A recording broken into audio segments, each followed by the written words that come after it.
and it allows you a lot of light around the target. Just opening and closing the snow covers now. You have the rear snow cover, the forward snow cover, and if they are not closed in the snowy days, you then have serious issues. Here's the 4 main types of sights, but the beginner ones is the post circle, the horizontal support circle, I should say. And these are for beginners. It allows you to keep the rifle very level, and you easily get your visual of the target central within inside the circle. Another version which we have is the post ring. This is what most of the professionals use. It allows you more light around the target. And these are the ones, these are the horizontal supports on his sketch pad here. And it's very important to keep the rifle absolutely on the level, otherwise the shots will go off. So we'll zoom in on this one, and this is this post-ring sight, which and this is at the foresight, the front of the rifle. Most of the top-class biathletes are opting for this type of sight. There's also the cross hairs. It is used. Some who have used this from a young age do prefer it, but it restricts a little the light around the foresight. But it does allow you to get the perfect picture of exactly how the rifle is set in the horizontal plane and the vertical plane.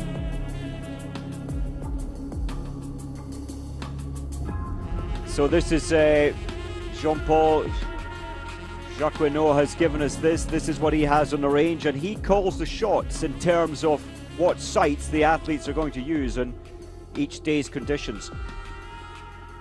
Most will be using the third option there, the post ring. And if it's a foggy day, if the visibility is bad, it will increase in size. There's the fog. It will increase in size from a 3.2 millimeter all the way up to a 3.8 millimeter to allow more light around the sight. And, this is Dorana Bear's rifle, his wife's rifle.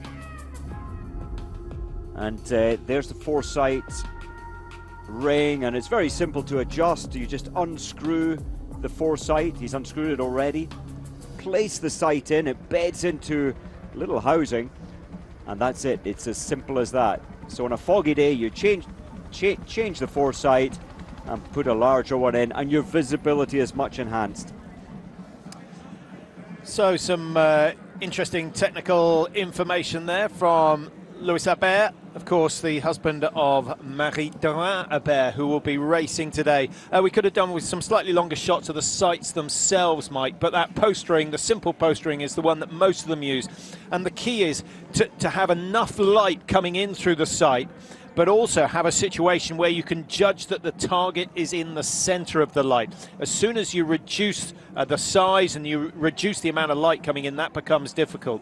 But maybe we'll get an opportunity to talk about that later on. Well, we'll take a quick break. We've still got some 5.5 minutes before the women's individual gets underway.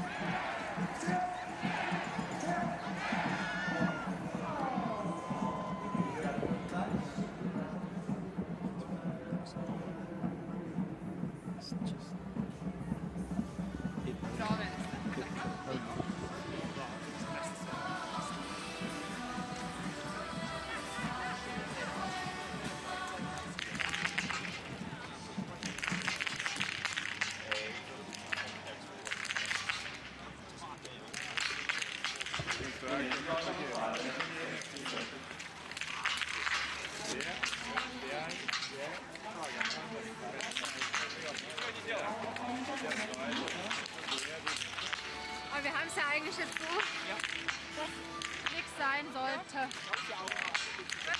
Ja. А какая мешать можно?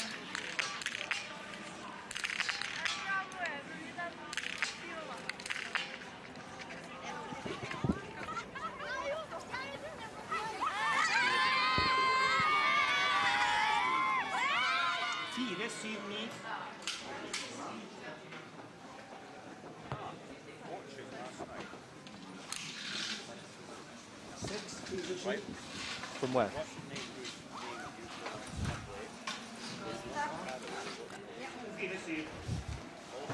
You saying Zanin?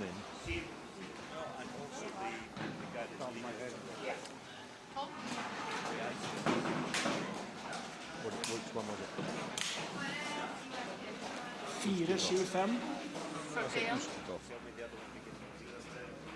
4-25. Village Zanin. And what do you say?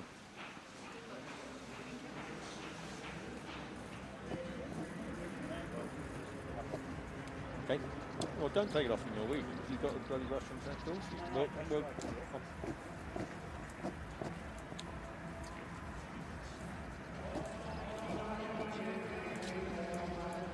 you say lecture. You've forgotten them. No. I never say lecture. David says lecture. Yeah. That's what I've always had to find. You do say the V.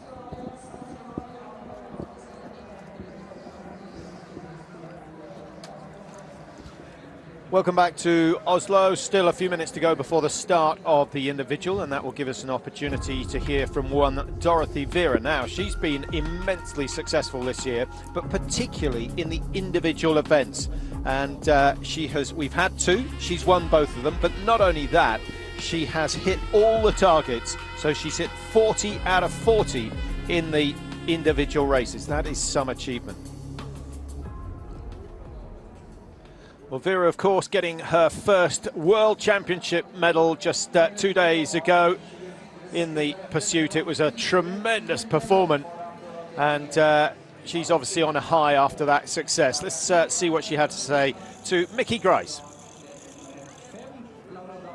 Mickey saying, welcome. I've got a fantastic guest here, Dorothy Vera, the silver medalist in the pursuit. How do you feel about that?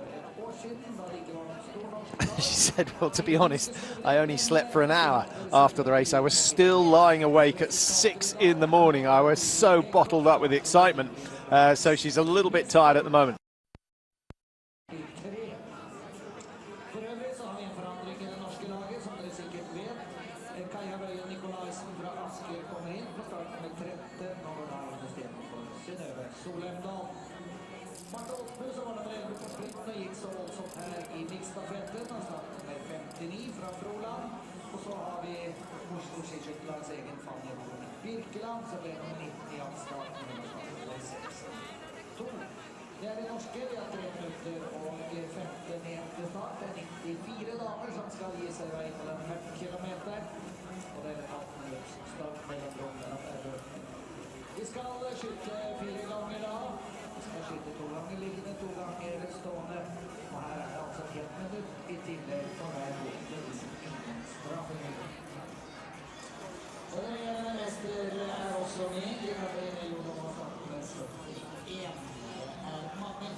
Targets in an individual, the pressure grows as the race goes on. People expect more and more from you, and of course she's expecting great things from herself as well. Says a lot of the athletes have missed races in their preparation for the World Championships, and she's now starting to feel tired. I think we saw that in certainly in the sprint race, and all these competitions through the season just starting to sap the energy from her. And she competes in the relay and does incredibly well. You're going to be in the red bib for the individual. Does that give you wings, or does it put even more pressure on you? For sure it's going to encourage me, but the pressure is always there. She definitely wants to make the podium. She's going to try not to think too much about the crystal globe, which is also up for stakes. Good luck, says Mickey, and lots of success in the individual race, and of course the relay coming up later on, where Italy could be outsiders to take a medal. But Dorothy had a sensational season, hasn't she, Mike? And she's been a big star on the tour. She really has. That was a really interesting interview, and alluding to the fact she is one of the few top biathletes here who have competed in every race, and clearly she's beginning to feel that. Well, there she is out on the tracks. She looked very relaxed when she went through the ski check and rifle check. I tell you who didn't look relaxed was Kaisa Mäkäräinen. I have never seen her look so intense. And she can have a pretty serious look on her face, but I just was a little bit concerned. She obviously desperately wants success in this race. Having failed at the World Championships last year, she wants to do it here in Oslo. Often if you've got that desire and the desire is too strong, often it changes your routine.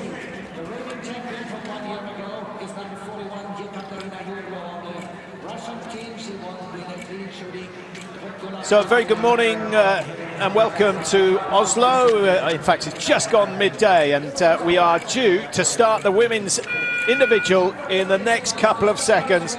First person on the start line is Schutz from Hungary, 30-year-old who's not had too much success with the rifle, but she will be the one that sets the pace on the first lap. And I can tell you that a lot of the big names have chosen group number 3 today. We have to get down to number 46, no, 47 before the really big names get underway. Although Vera actually is going number 28. She's slightly out on a limb, choosing group number 2, but she's drawn an early bib number in group 2.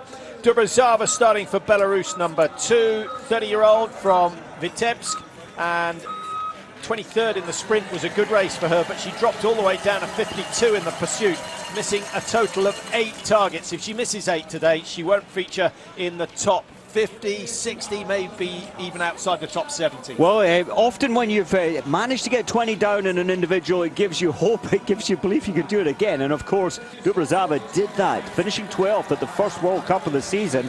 Hopefully she can carry the positivity into today.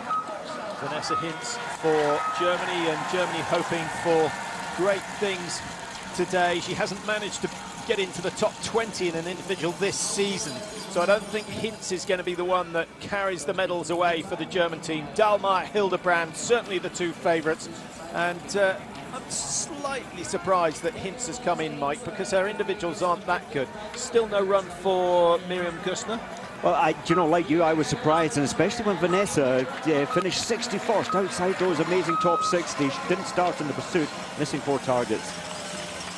Dujic, talented 23-year-old from Austria. Slovenian parents, down in the southern part of Austria, but very much hope, I think, a very bright future for Dujic. 22-year-old, I think is at 23. She's 22. Yeah, I'd like to see her. I'd like to hear what her aims are for today. She finished 30th in last year's World Championship individual race, and that was quite a good performance from her. Lynn Persson for Sweden. There's a lot of excitement in the Swedish team. Young members, as we mentioned during the pursuit, that the women's team are now pure thoroughbred biathletes. They started as biathletes when they were 7, 8, 9, 10, and they're still biathletes. In the past, the Forsbergs and the Olofssons and have all come from a cross-country skiing background. Now, there's nothing wrong with that, but it does mean that the Swedes now have a slightly stronger shooting record, but still a little bit slow to compete with the best. Very much. Kaduric, 24, and again, a lot. The Swiss team are improving so much. They have a base, they have a 30-lane range now, and they've had that a number of years, and slowly the success is growing and growing within the Swiss team. 11 minutes before Dorothy Vera will make her way into that starting enclosure. Sarah Boudry going for Canada now.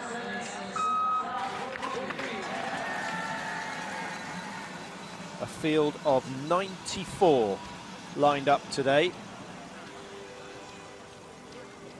So it's going to take some 47 minutes to get everyone out on the tracks. What do you estimate for a winning time, Mike?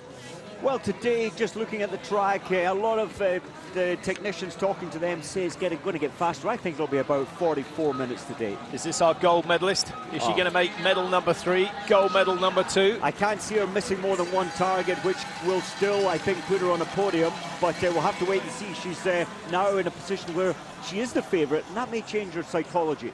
We'll have to ask her this evening what she listens to in the for her race preparation. I spoke to someone who listens to Metallica. I can't think that's too good for your shooting. I used to listen to the bagpipes, and that's pretty harsh in your head if you listen to too much of it. Well, not a bad crowd. It's certainly only 50% of what we had over the weekend. I guess that's understandable. They scheduled the races for later this afternoon.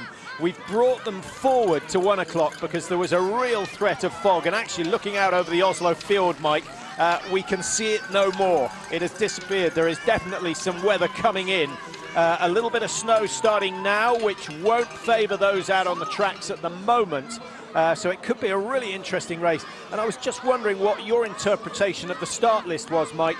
If we look between, number 41 and number 59, we've got so many of the big names in there. The only three noticeable ones outside that group: Mäkäräinen, who goes 26, Vera goes 28, Dalmar goes 36. But in that group I mentioned, we've got the reigning champion Erleva, we've got Eckhoff, who's already got a gold, we've got Sokolova, who's leading the way in the World Cup standings, Selina Gasparin, Durana Bear is there, Vitkova, Hildebrand, all of them in Group 3. I think because we've got Norway's best weatherman in the stadium, he's operating out of here for 13 days, everybody trusts his knowledge. And look what's happening now, quite heavy snow is falling, and therefore those big names, I think you're right, have all shifted into the second group, 35 of them, and that for me is the safest place to go. The fog may come in, he's warned us that it might do, and that's why the race is pulled forward 2.5 hours, but it still looks like the fog might come over the hill, and that is going to change the shape of the race. Yeah, the conditions were perfect at 10 o'clock this morning.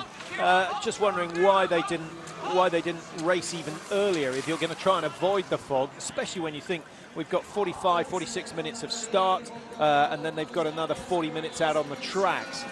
It's quite interesting because now the snow is falling quite heavy, and it will have an influence on these early starters, and Nikolaisen will be one of them affected by it. Her first race of these championships.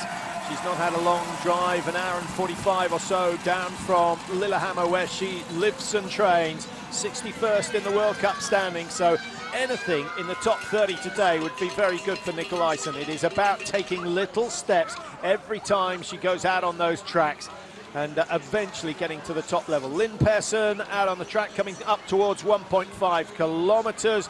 Normally, you'd expect them to go through this stage in around 4:15. So already the snowfall is having a little bit of an effect. The fastest so far, 4:28 from Dubrazava, and Persson just outside. Not a bad start from her. That is going to be interesting, Mike. Normally, the 1.5 split doesn't give us much information. And here, actually, the information is limited because it's all uphill, so it really determines how fast they've started. It doesn't so much give us an indication of how fast the skis are going. That's better at the bottom of the climb. Well, look at the snow now. There's a great indication. Some of the camera shots don't quite tell the picture of how heavy this snow is. And I do think that's the weatherman here is excellent, giving all the information. And I'm predicting it, within 10 minutes of when the snow is going to fall. Well, there's actually been a lot of fresh snow. I was in a car park yesterday, and there are obviously a few cars that have been there for a week and a half, and their number plates were covered. So there was a good 2 foot of fresh snow. Not much of a base underneath that, but they've had a lot over the last couple of weeks. Winter seems to be getting later and later every year. Claire Egan for USA. The Americans will be crossing their fingers that Susan Dunkley can do something. Well, she's already done something, Dunkley, but she has not medalled yet, and she has the potential to medal. Well, yeah, the preparation also important. The 10 minutes in the warm-up pen, having gone through all the checks, and getting your mind settled before you start your race. Patrick, she shot 0-0-0-0 in Östersund, when was it, 29th of November. And Dubrazava will be trying to keep that positivity as she enters the range. Well, if she can think of that, that would help. If she thinks of last year's World Championships, that will not help. 0, 1, 3, 2. So 6 targets missed, and that pushed her all the way down to 68th position. Wind conditions, Mike? Well, it is changeable a little from the left now, but it's not affecting the fall of the shot too much, possibly by up to a centimetre at worst. Last year in Östersund, it really had a strong influence, 4 or 5 centimetres. the strength of the wind there.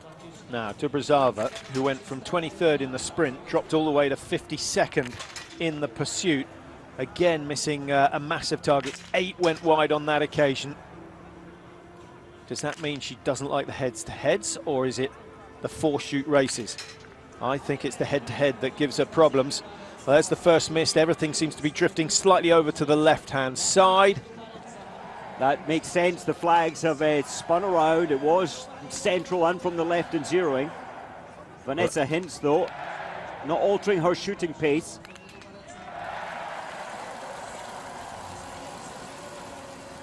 Fantastic. Yeah, I've only got 2 complaints from these championships so far, Mike, which is pretty limited for me. One is that we don't see enough close-ups on the targets during the shoot. And we could do with a few more so we can see exactly where the shots are missing. The other is that our hotel, which has got, what, 300 people in it, has only got 10 teacups. you love your tea. Well, I like a cup of tea in the morning. I don't like a thimbleful that comes in the Norwegian coffee mugs. I don't think I know anyone who only has 10 teacups at home. Okay, I'll buy you a mug. We'll be downtown later on.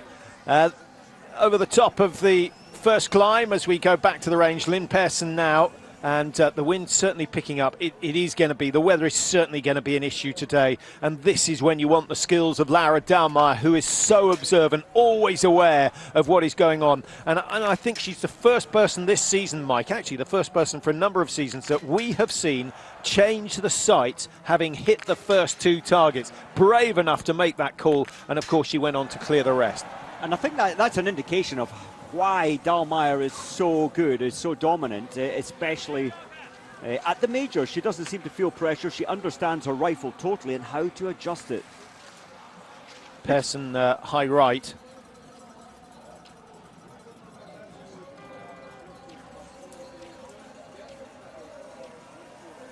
.8 outside, but she'll be delighted to have cleared the first 5 targets. That's really the main aim. Remember, there is a difference in the individual race in that you don't do any penalty loops. You just have 1 mean minute added onto your time every time you miss a target. So the punishment is much, much higher. It's over 0.5% higher than any other race in biathlon, Mike, and therefore this is the race for the marksmen and markswomen. It is, and that's why I still like this race. A lot of people said it's too long, it takes too long to watch it, but I love this race.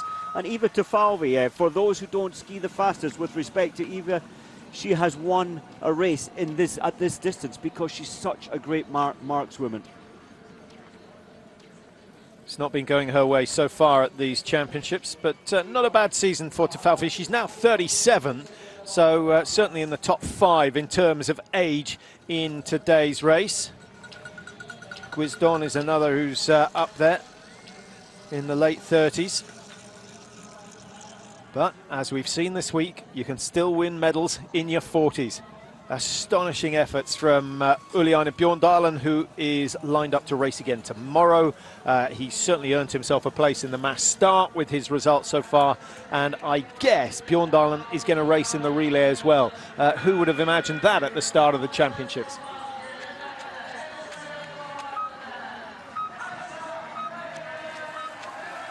Here we go with one of the race favourites, Kaisa Mäkäräinen, who was tipped to win the Crystal Globe this year. She's lying 4th in the standings. I think she's too far behind. The margin now just too big, over 200 points behind Sokolova of the Czech Republic. But Mäkäräinen's season would be fantastic if she could take a medal. I remember just looking at Tang here, bib number 10.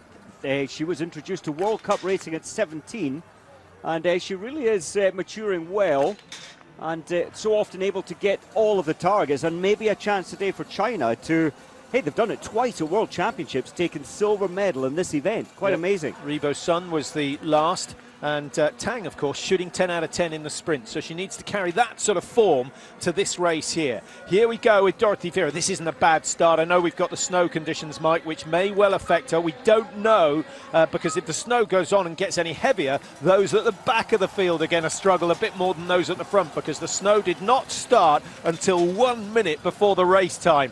So it's come right on cue. Vera Mike, a minute behind Mäkäräinen. Not a bad person to get splits off. Without a doubt. And Mäkäräinen, I think, again today will set the fastest time. She did 3 days ago on Sunday.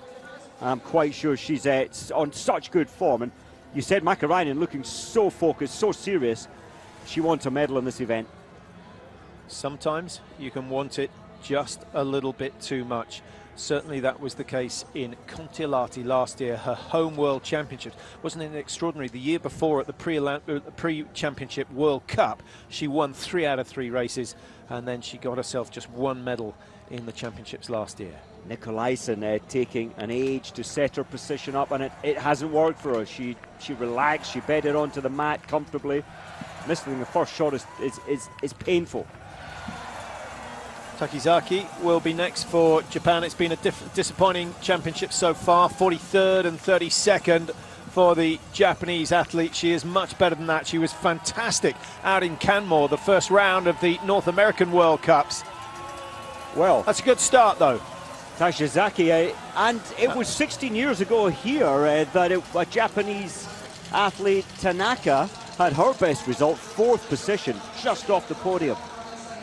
And that's got to give the Japanese team the look. They'll know the history. Their coaches were here at that time, and they probably talked about that last night at their pre-race meeting. So as Takizaki comes out, half a second inside, really good start for her. Mike, I've got 3 shooting stats. I want you to tell me which one of these is likely to hold the greatest weight in this race. 60% of the winners have shot clear in this individual in the last 10 World Championships. All the winners have hit 19 or 20. No one has missed more than 1. And only 4, which is 30% of those who've been on the podium in the last 10 World Championships, only 4 of them have missed more than 1. Oh. Well, I think those stats will stack up today. I think we'll see a perfect shoot winning today. Dalmeyer could maybe miss 1 and still win it. So could Mäkäräinen. But I really think it's down to the accurate shooting. There's 6 people with accurate shooting could win today, depending on how the others get on. Yulajima, 7th in the Olympic Games back in 2014, hitting 19 out of 20 on that occasion. The women's standard of shooting really is phenomenal nowadays, and often at the end of the season, the top 10 women shooting better than the top 10 men. Now, Akimova for Russia. First of the Russians. The Russians lucky in that they have the reigning world champion. So Urlova, she's racing, but they can start 5 athletes. The only team that can. The rest are 4, 3, 2, or 1, depending on your world ranking.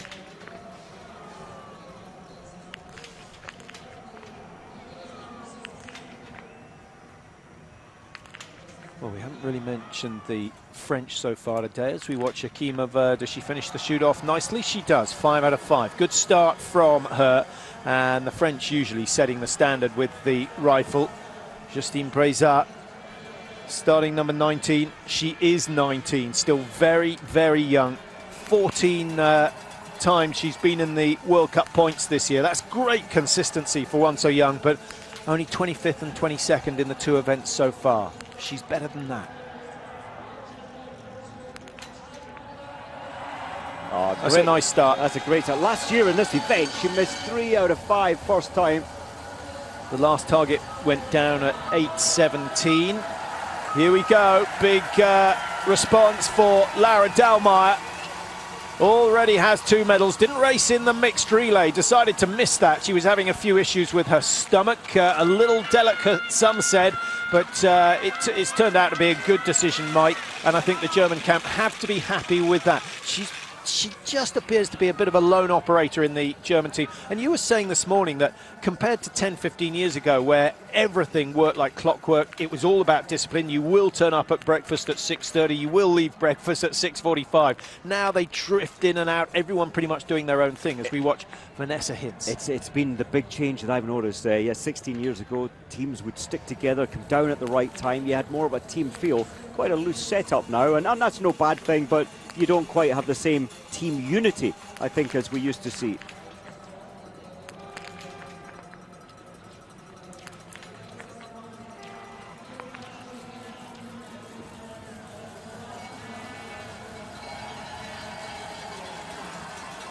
Lynn Pearson back down into the range area. Remember the distance, 15 kilometres. 4 shoots, I'm sure you know, but instead of shooting prone, prone, stand, stand, it's prone, stand, prone, stand. Some have forgotten in the past, and some very noticeable athletes. Domracheva, I think, most famously, throwing away her opportunity of her first World Cup win. I remember Klaus Siebert, her coach at the time, with his head in his hands, watching Domracheva prepare in the wrong position. I think he knew that she was, without a doubt, destined to be a real star, and but she kept making mistakes when it mattered most. But she sorted that out, and of course became Olympic champion 3 times over.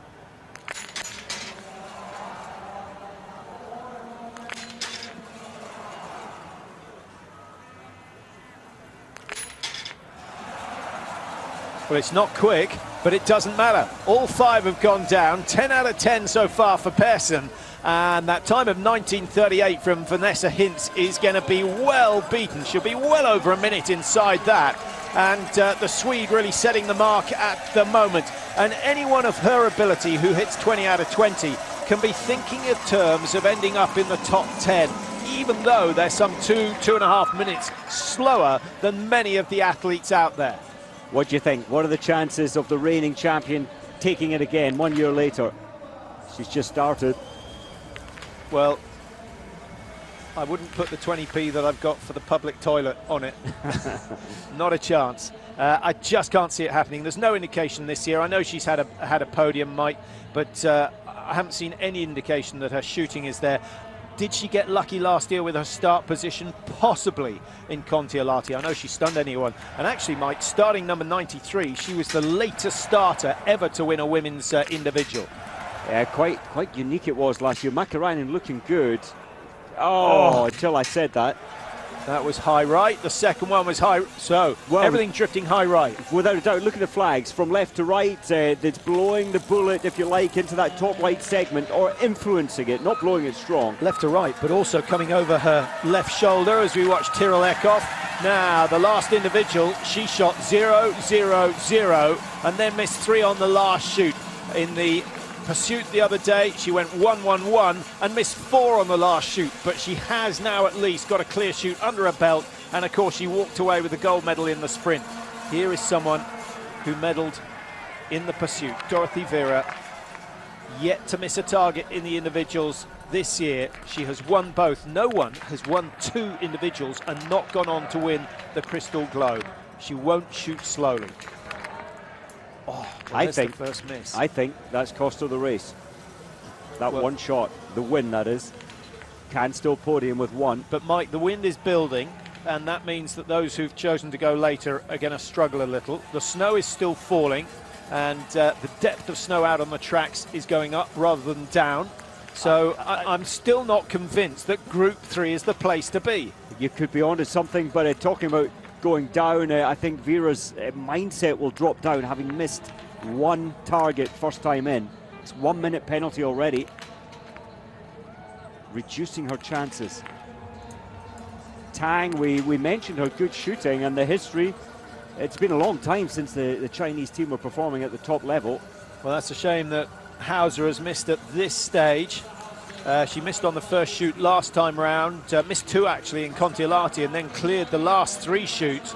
So maybe she'll just cast her mind back to that and will come away with a 19 out of 20 today, which is still good enough for top 15 for Hauser. Austria's number 1. Fuyuko Takizaki looked very solid and has still got a good time after the first shoot. 8:35, her leading time, so she's the fastest after chute number 1. Only 8 nations have been on the podium in this event over the last 10 World Championships. It would be nice for Japan to join them. Switzerland could certainly join them. America could join them. The Czech Republic are already there. Hulbakova, back in 2003, the world champion. She won by the smallest winning margin, just 8 seconds. Forward lean, Mike, works for the first 3 shots usually. Looks good. I mean, it's purposeful. As you say, the head is way forward onto that rear side, but she missed it at 9 o'clock. I think that was a snatch, a let's get out of here kind of feeling, and rushing that final shot. But I just can't believe that the muscles in the back, up the back of the spine, in that forward-leaning position, you can put your fingers on the muscles that run up the back, and if you lean forward, they tense up. It doesn't matter for the first 10, 15 seconds, but then you start to strain, and it just reduces your chances of hitting in those last couple of shots. I agree with you. Gasparin, silver medal Olympic Games 2 years ago. And you're absolutely right, Patrick. If you look at the summer shooters, when they're in the stand position, there is no neck tension. The sights are brought right the way back, but you can't really do that in biathlon because you're setting the sights to be good in the prone and also good in the stand. In the prone, the head's way further forward, so it's a bad marriage in biathlon. The summer Olympic shooters, they can just set it entirely for the stand, so that, as you say, the neck is upright and there's no lean forward at all. Anything against putting 2 sets of sights on doesn't really work. I'm sure they'll think of something in the long run. I always felt the head just touching the rear sight, so the neck had to go a long way forward in the stand. And I also, and most biathletes do, they reset the rifle in the prone, bringing a hand further back, so making a longer stock effectively to cater for that. There's a good set of skis. Lara Dalmar will enjoy that sensation. And it's always good to know that your skis are running well. Dalmar starting number 36, so coming in for her first shoot of the day. I'm a little surprised, Patrick. I know we saw her start so easily, but she's 10 seconds off the pace, so she hasn't really, I don't think, got into a race yet. It's a long old race, and as we know from chatting to past champions, the process of winning is far easier than the media duties you have after the race. And Dalmar up and down to the city centre, lots of requests for interviews. She's only missed 1 shot at these championships so far. It was in the first shoot in the sprint, and she's gone and missed that 3rd shot. The same one going wide as Dorothy Vera. The big names not performing as we would have expected at the moment. That creates an opportunity for someone else. Justine Brézard, the first one goes wide. Needs the remaining targets, but there's a 2nd miss, and I think that's her chance of a top 5. Just thinking, can you think of any other sport where that moment, that split second, costs so much? When you're squeezing the trigger, you know, 1/100th of a second, and it throws a minute onto your time. It's few sports add so much pressure.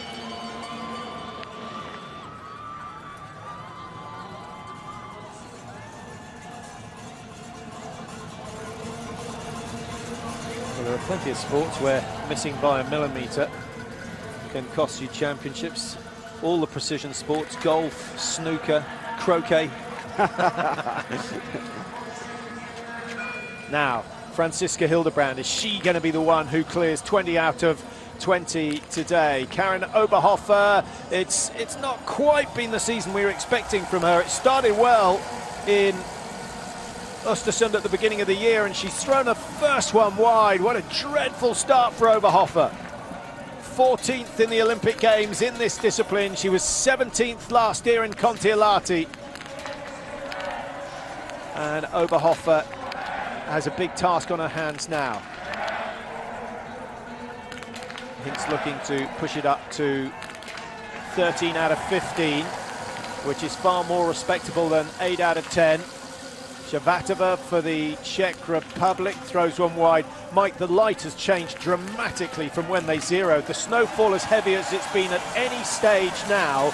but the intensity of the light, I haven't got a readout, a reader in the commentary box, but there is no doubt that it's harder to see the fans on the other side of the stadium than it was half an hour ago. It is, and you know, the little bit we did at the start of the programme on the sights, the coaches will now maybe be regretting they haven't put bigger foresights into some of their athletes' lives. Well, those who've put small ones in.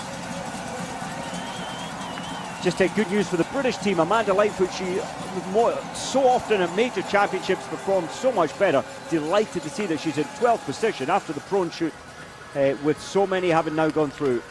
Well, that's a great start from Amanda. The season, we haven't seen her this season. She's been so far off the pace and shooting so badly. So to get 5 out of 5 on the first shoot in this individual, let's hope she can keep that going. She certainly has the potential to make top 25, certainly top 30, but she's going to have to shoot 19 or 20 to achieve that. One thing to her favour though, Mike, so many of the big names have missed already. What will Tyrrell Eckhoff do? It's a surprising day. Tyrrell Eckhoff into the range nearly, what, 7 seconds faster than anybody, but taking time to recover as she sets her position up. She is one. She's got the skills for shooting, Mike, but she doesn't have the head. We heard Raphael Poiré say that at the beginning of the championships. He was as surprised as anyone to see her winning that sprint individual, but 2 misses on the first shoot, and she started how she finished in the pursuit. I think it's fair to say, Patrick, and in Tyrrell Eckhoff's mind, she'll know missing 2 has taken her off the podium. But if the Norwegian coaches do their job, they will tell Eckhoff that Vera has missed, that Dalmar has missed, that Makarainen has now missed twice. So do not give up in the early stages. So true, so true. Missing well, and the speed that Tyrrell Eckhoff can ski, maybe I'm completely wrong, and she may outski everybody by a minute, 2 minutes even. Well, Tyrrell Eckhoff, as you say, 5 seconds quicker now than anyone. Susan Dunkley with the second fastest time. She's coming in to shoot in the prone position, and she's wearing bib number 46. We will stay with Dorothy Vera first, though. On to her second shoot. 1 miss already. She can ill afford another. Susan Dunkley, top right-hand corner of your screen for USA. She hit the podium out in Presque Isle. Can she do it here when it really matters? This is good from Vera. Solid reflex shooting. Oh, she's got number 5 wide, perhaps just a little bit too quick. So 2 misses now, and if Vera makes the podium, she will be the first to do so since 2003 with more than 1 miss. Dunkley has thrown 1 wide.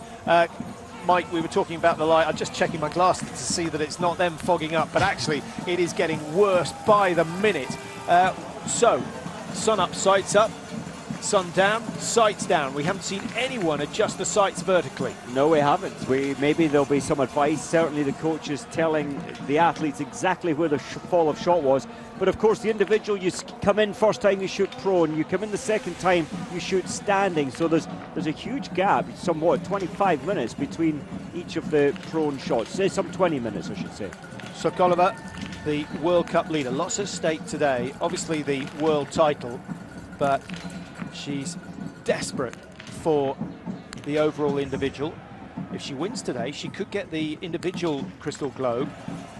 And all she has to do is to finish in the top 5 of every race to the end of the season. Now that third target, it's like it's been super glued, Mike.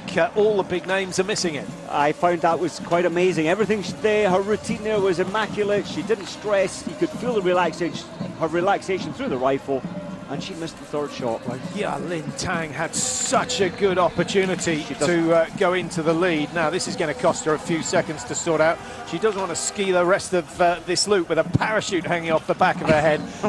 Now, what's gone on there? Well, that is unusual. You know your drills. You do this 6 days a week, or sometimes 7 days a week. What is going on there, I don't know. She just... yeah, I think took the hat off with the carrying harness. The harness hit her head and dragged the hat off underneath it.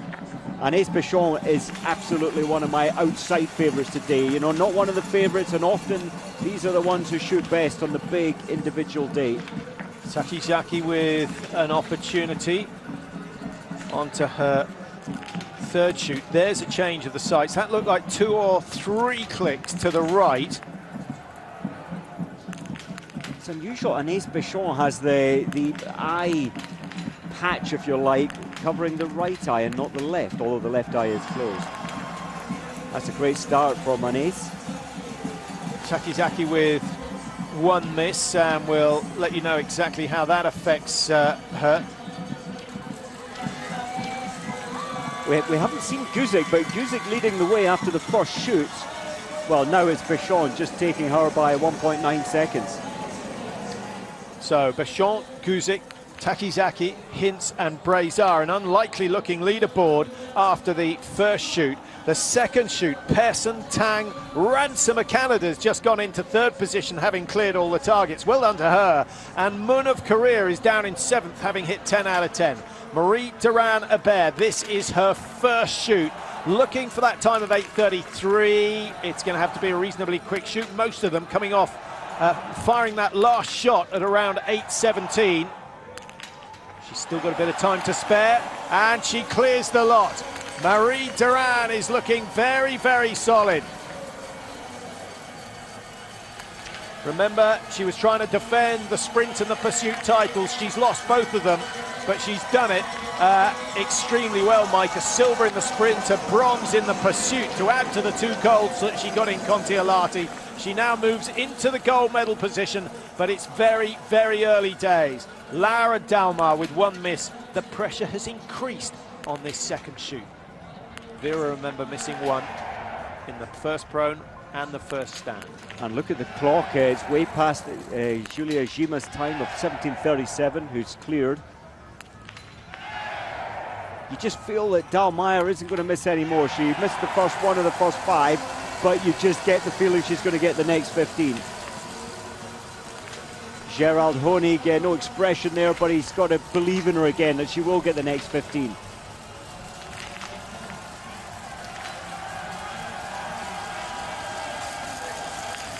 A lot of movement there. Akimova's rifle, then between each shot, often the rifle is steady. 13 out of 15 so far. Hildebrand nearest the camera. First shoot.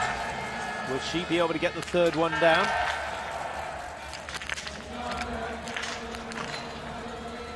Can you believe it? What is going on? That's so unusual. Why the middle shot? That is so strange. The wind isn't overly difficult. Look at the flags. It's not that difficult today, but it's a world championship.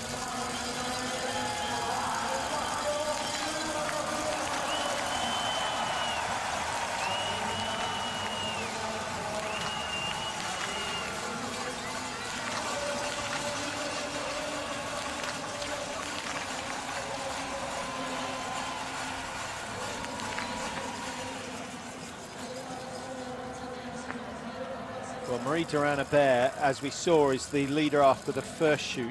Zhima of Ukraine has gone through to take the lead away from Pearson after the second shoot, and still trying to work out whether the ski speed is getting any quicker or whether the snow has slowed it down. The snow actually easing off now and the light improving, so again they're going to have to be very, very alert to the conditions. Sharvatova, very strong, very powerful athlete, and fairly new to biathlon. But I think she's mastering it so well, having come from the cross-country skiing background. Marta Olsbu, who played a major part in Norway's success in the mixed relay. Norway getting the bronze medal in the mixed relay last Thursday.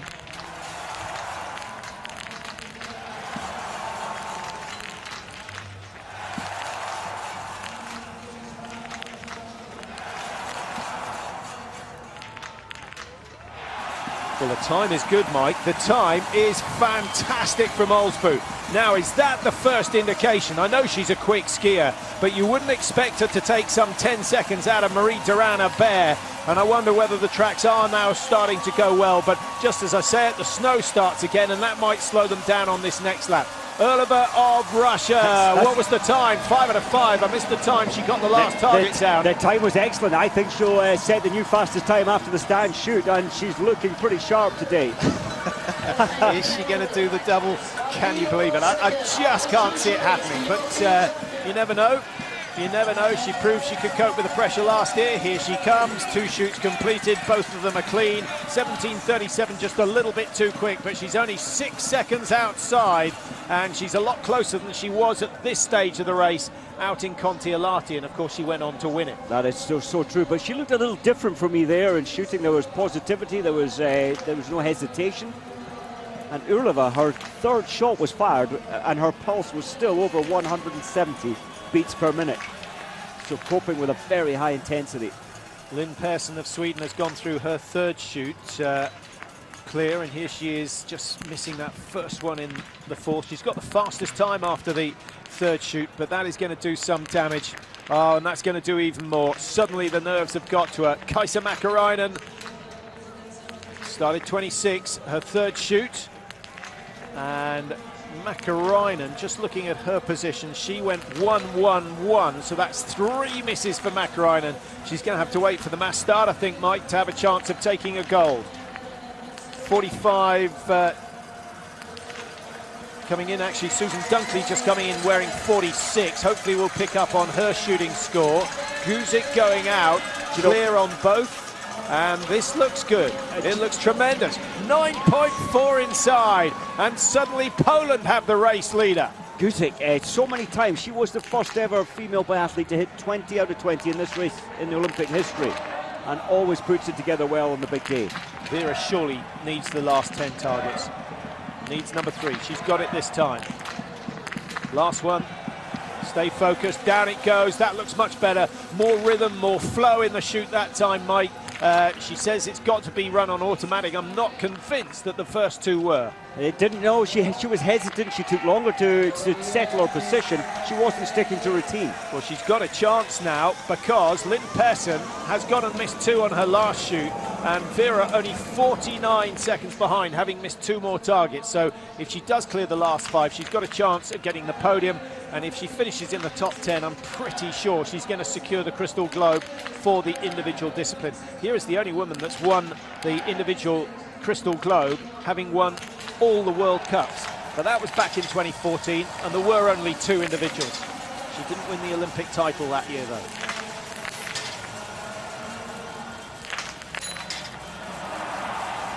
Fantastic. You just feel that the first shot out of the first 5 is most likely the only miss that Sokolova will give us today. She's got her determination back, I think. This will be fast. I must say I believed you when you said it about Lara Delmar, but you're probably going to say it about Hauser as well. She probably will go on to hit the next 15. I do think they're starting to relax into the race a little, especially when you've made a mistake early. You've suddenly, okay, I've probably thrown away my chance of a win. But just the body language looks a little less tense, and maybe they're just gaining in confidence on how to deal with the conditions here in Oslo, which haven't been easy today. Anaïs Bescon, no mistakes so far. And at 17:28, she can match that if they all go down. She can more than match it. Guzik's 9 seconds ahead of Zima. Bescon could end up 9 seconds ahead of Guzik. Fabulous shoot so far. Moon Ji-hee. Well, there's evidence that the wind is. Look at the flags there. They're 10 meters from the firing point, very much picking up from the left. Here we go with Chakizaki again. Missed the last shot on the first stand.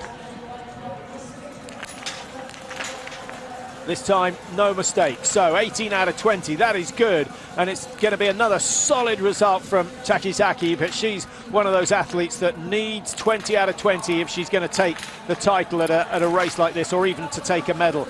Marie-Therese Hebert, one of the only big names not to have missed a target so far. There are a few who are still clear. Moon is clear. Persson is clear after 3 shoots. We know Persson missed on shoot number 4. 16:49 on the clock. The lead is changing again, and it's going to be 1 and 2 to France. And they've had a sensational championship so far. The French leading the medal table. 3 golds to Martin Fourcade, one of those, of course, in the mixed relay. Well, I'm just thinking, Patrick, I know the French are great, but in terms of the individual race, we have to go back to, well, the last time the World Championships were held here, 2000. And Corinne Neogray, hitting 20 out of 20, took the gold medal.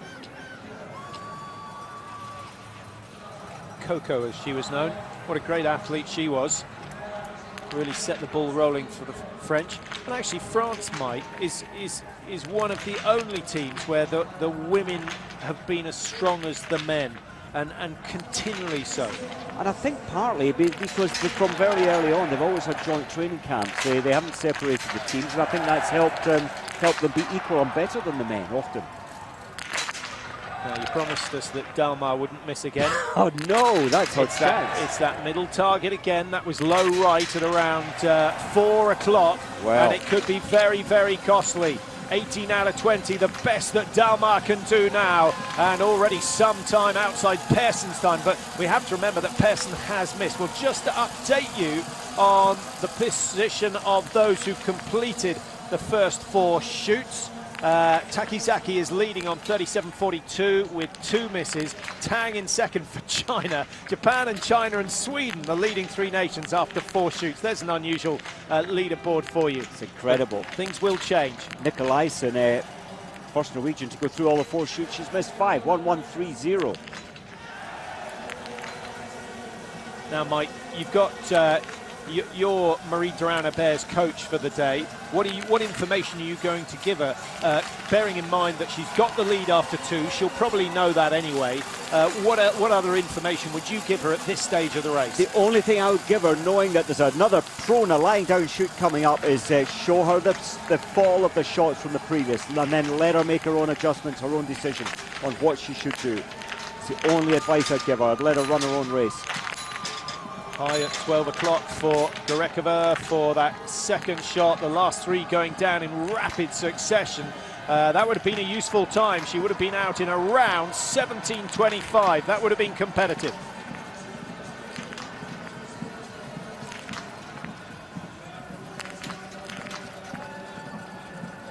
Marta Olsbu, after the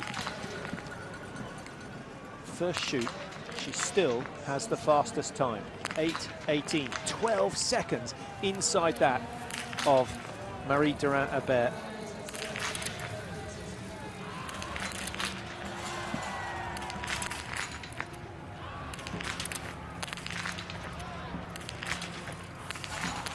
Oh, well, that's exactly how not to make it happen at a World Championships at home, to shoot the perfect 5 and then to miss 3 out of 5. She didn't look settled at all, Olsbu. This is great from Italy, and maybe an opportunity for Rongaldia to take this title.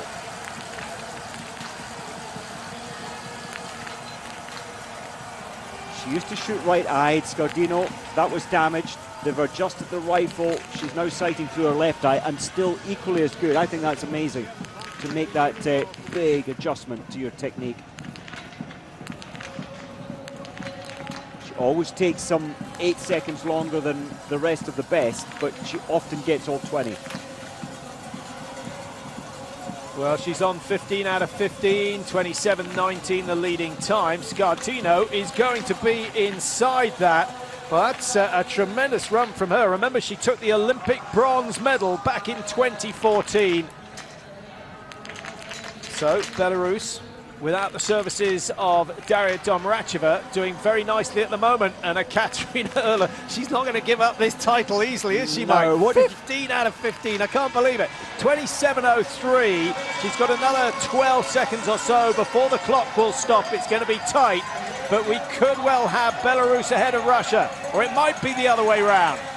Well, Urlova hitting all 20 last year, she'll only be, well, keeping that thought out of her mind. She'll just be going through process, maybe for the first time in, well, ever, in fact, that we'll get 2 consecutive years with the same world champion.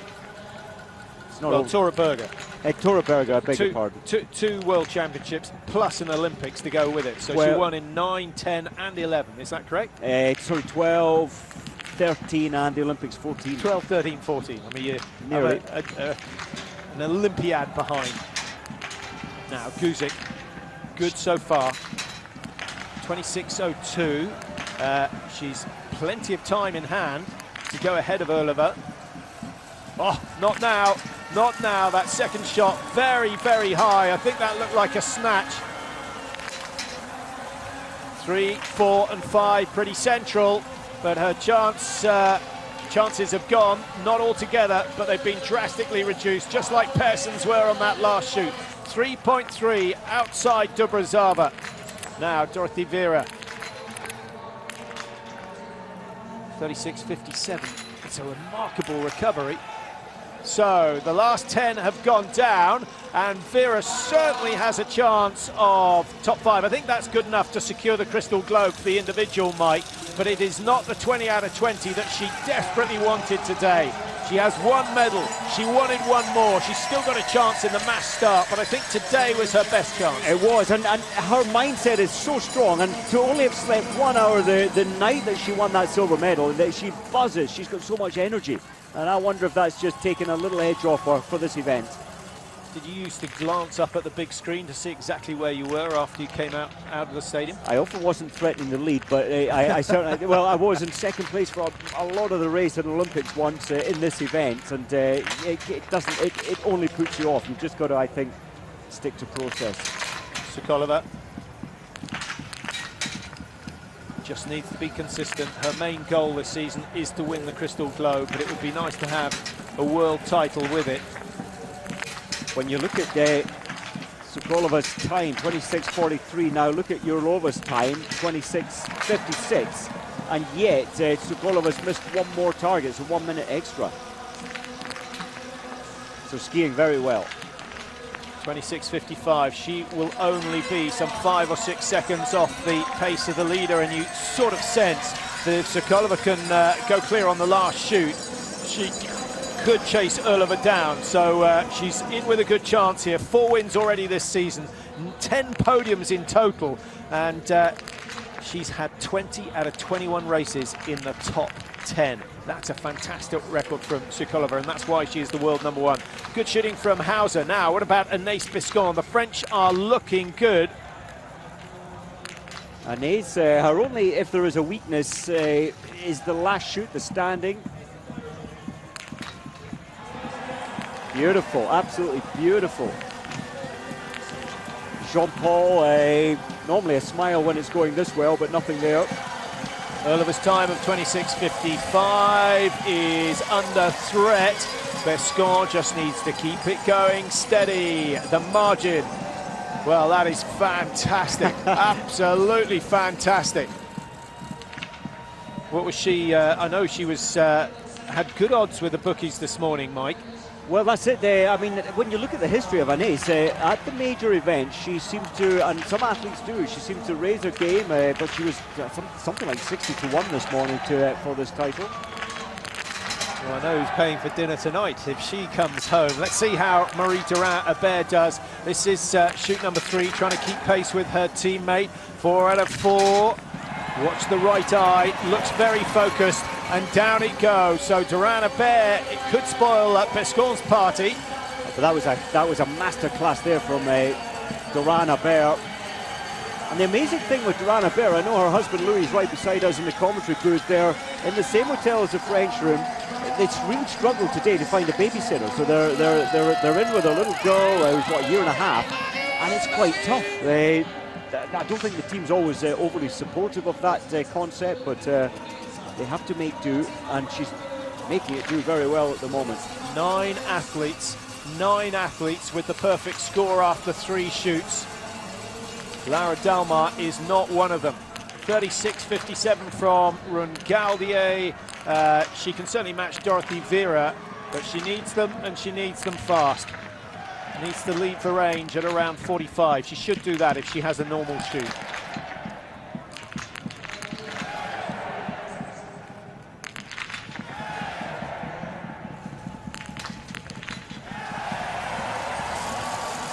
Nice. So the same shooting score as Dorothy Vera, just fractionally quicker on the tracks, I think. Where was she shooting? Oh, she was quite a long way down the range, so it's going to be tight between Laura Dalmar and Dorothy Vera on this last lap. A good race, no doubt. The German will get splits on the Italian over the last loop. but I cannot see those performances winning. We still have, as I said, 9 athletes having shot clear after the 3rd shoot. Amongst them, Marie-Durand Hebert, Bescon is there, Erlova, the defending champion, Scardino of Belarus, 15 out of 15. And they're going to start coming in fairly shortly. Sukala is the fastest of those who has missed the target. She's hit 14 and lying in 5th position at the moment. I'm a little surprised that Franziska Hildebrand had her speed time. I know she's got 1 minute more penalty than Durand Hebert, but somewhat 40 seconds off the pace. Nice. Yeah, I must say, I would have bet my house on Hildebrand making a top 10 today, but that looks slow, having missed one early on. She's lost a minute or so to Marie-Durand Hebert. Justine Brezard into the finish, 02.00, and the time just over 46.5 minutes exactly, 7 seconds inside the best.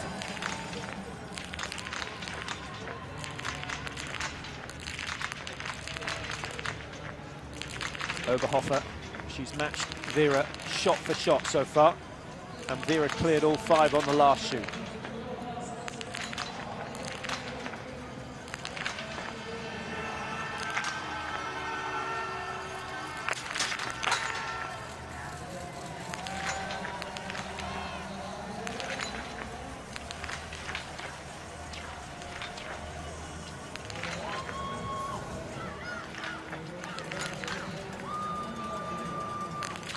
Well, the wind flag's very stable at the moment, a quiet patch, and the fog that threatened to come up the fjord, it looked like it was going to cover the stadium, but so far so good. Just the top of the ski jump that's covered in the famous fog. The Italians shooting well today, 18s out of 20, 19s out of 20. Rongaldier, that's good shooting. And without a doubt it will be the new lead time.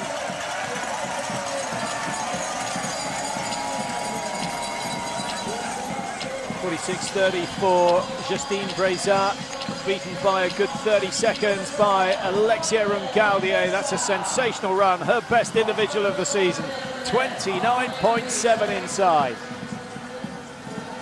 Now here's a potential winner, Scardino. She is not the fastest, she's 4th fastest of those who hit 15 out of 15. She didn't put the bolt all the way forward, she had to recock it. It wouldn't have fired, and that's put her off. A little bit lucky with shot number 3 at 9 o'clock. You can tell with not pushing the bolt all the way forward, she's almost in paralysis of what is normal. She's concentrating so much. 19 out of 20. Has that taken her chance away? Here is the defending champion. Number 19 has gone wide. She gets the last shot, and Erlova might have thrown away her chance of defending the title, but it could well be a medal, and the first medal going to Russia today. That's been a very strong performance indeed.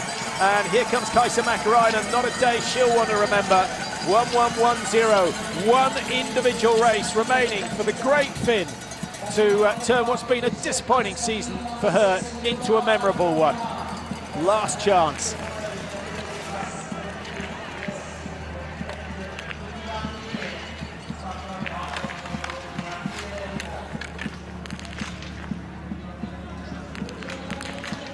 Well, an extraordinary race, and it's hard to understand exactly what's going on out there. Mäkäräinen looking very frustrated when she finished her run, Mike.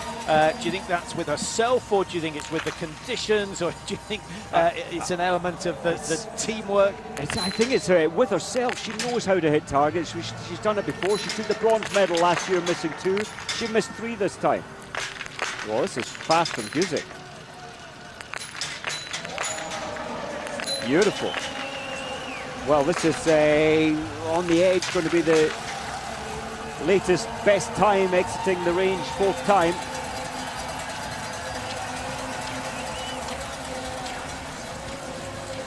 Dorothy Vera with a strong finish. She was in 2nd place after the 4th shoot. Has she gone ahead of Rongaldier? Yes, she has. And that's a tremendous last lap. 16 seconds out of her teammate to put Italy 1 and 2 in the early stages. Only 28 across the line. We've got a big field today, 94 starters, and some real talent starting late on. So we'll try and track down the likes of Vaya Simarenko, who was the penultimate starter today, number 93. But first, a small matter of the world number 1, Gabriela Sokolova. I think Zdenek Vitek scoping must feel quite confident here. Flaming red hair. Will it bring her the success that Kati Wilhelm had? Oh! That is going to make life difficult. She now has the same score as Dorothy Vera, who's on 37 minutes. I think she might just be inside. Looks to me, Mike, to be 5 or 6 seconds ahead of Dorothy Vera, maybe a fraction more than that. Well, there's Vitek, and I think he's amazed with that. Sokolova's got such a good mindset for the final 5 shots. Now, who has got the head for the final shoot? No one so far. Urlova has failed, Sokolova has failed, but Anaïs Bescon has shown that she has many, many times before. Have a look at the body language, how relaxed is she? This is when it gets tough.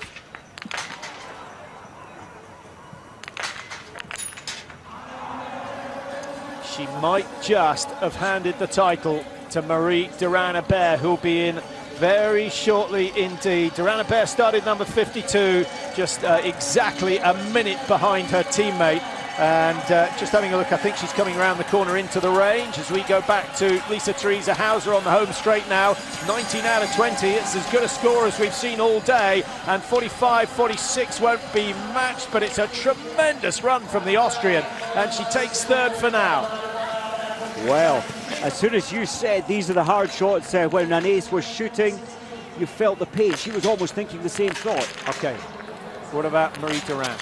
2 titles last year. She's thrown the first one wide, needs the remaining 4. The time is still good.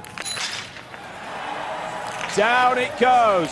What a fantastic recovery from Marie Durand-Hebert. She matches the best shooting score. Will she outski the rest of the field? 35-17. Remember, Vera's put in a tremendous last lap, but Vera missing 2 targets. I think that really has ruined her chance.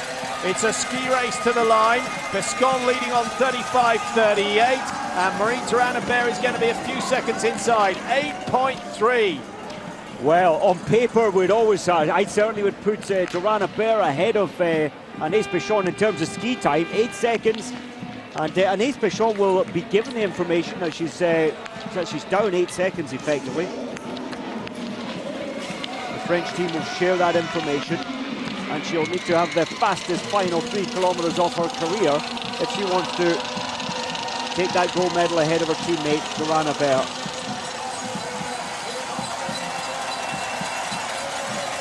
Laura Dalmar on 45.07. It's been a good finish from Dalmar with 18 hits out of 20, 19 hits out of 20, and the title might well have been hers, but this could be good enough for a medal. She's certainly going into the lead when she crosses the line.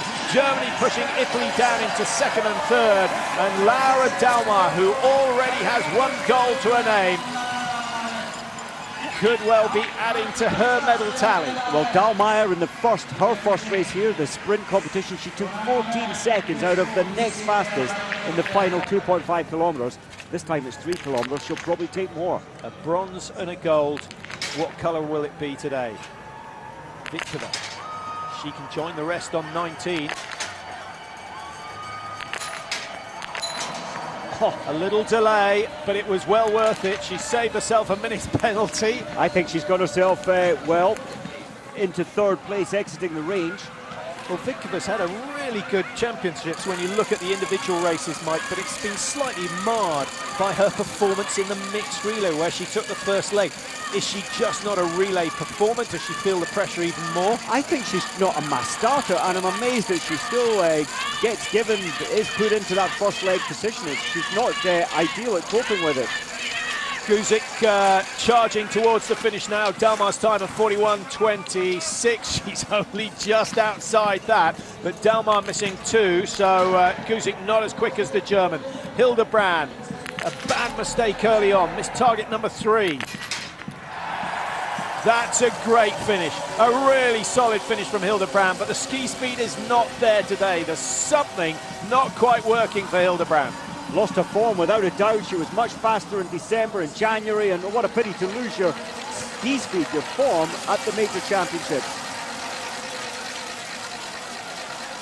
Well, it's good to see the track. This is the high point of the course, or coming up to the high point of the course.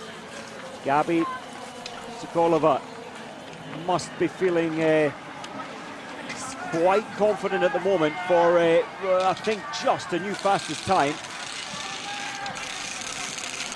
And she will be so disappointed looking at the results tonight, seeing that last shot missed. 18 out of 20. She knows she's better than that. Well, it's plus nearly 8 seconds. Sokolova, 6th place after the final shoot at the moment, 1:26 behind. We said she needs to finish in the top 5 to secure her Crystal Globe, top 5 in each of the races remaining. The mass start here, and then 3 more individual races out in Khanty-Mansiysk for the final tour. And actually all the athletes going straight from here to Khanty-Mansiysk, Mike. Hardly a minute's rest. Oh, it's a tough program, it really is. Oh, look at that time from an ace. It's brilliant. She's not going to throw that away.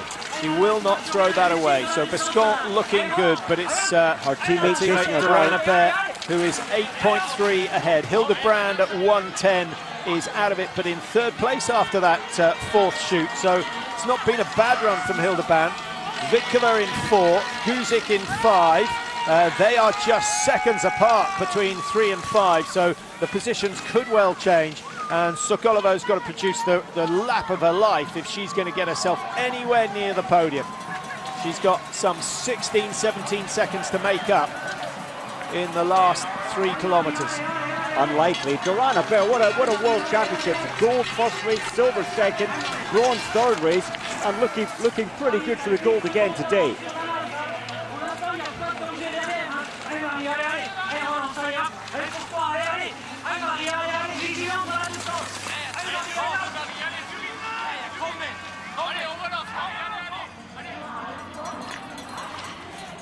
Oliver coming down the last 75 metres now. It was a valiant defence, but it's not quite come off. That missed target has cost her the chance of gold.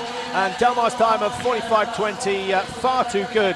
Losing a bit of pace in the closing stages, Mike. But I think Oliver will be delighted with the way the first 3 quarters of the race went. That one minute mistake, and there's the shake of the head. She knows how much that has cost her. Well, she wouldn't have taken the gold, even if that last shot had gone down. Yeah, and it was a split round. You were talking about millimetres costing you a lot of places. It's cost her some gold today, there's no doubt about that. And Ace Biscont, likewise, missing on that last shoot. This would have been such a good time. If she'd hit them all, she would have had a 52-second lead over Marie Duran Abert. Just looking for those who've started really late. I can't actually see anyone threatening the leaders, Mike. 74, Dreisig-Acker of USA. She's gone well. She's in 22nd position. 1:00. Crawford of Canada started 75. She's in the top 15 at the moment, but has yet to shoot her final 5 shots. But she'll be delighted with the way things have gone so far. And actually, Varvin Yates, we need to keep an eye out for her. She's gone 0:00 and started number 72, so has yet to get to her final shoot. Is she going to be the first one to clear all 20? Or in fact, the second one, because Julie Ransom of Canada has cleared 20, but she's some way off the pace, down in 12th position. But the best result of the season for Ransom. Wonderful. To hit those 20 targets, it's a lot of pressure, and to do it on this big day. And in a sense, Patrick, there's only 3 distance races, 15 kilometres in the racing calendar, so it's not becoming an unknown, but it's a difficult race to master. Are we looking at the champion? It looks increasingly likely, but we still have some very good athletes at the back of this field. And while surely it's too cold to have your top off.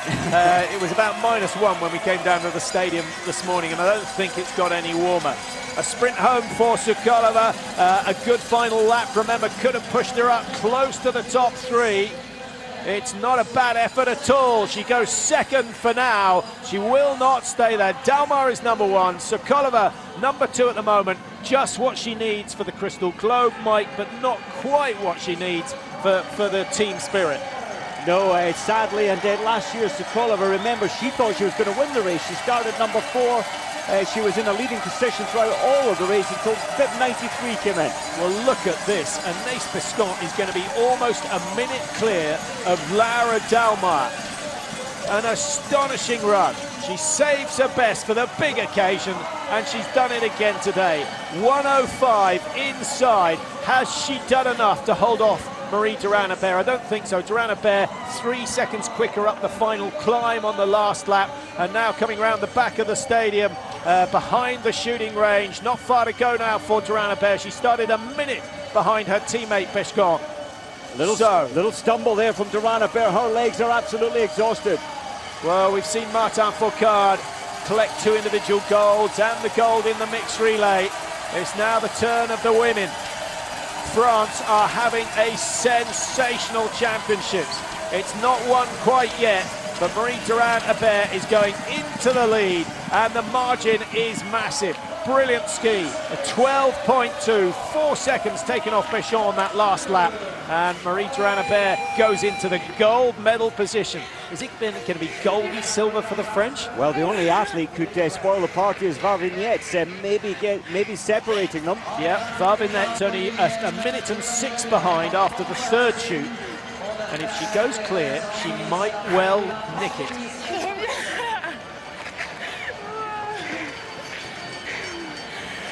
Je suis contente,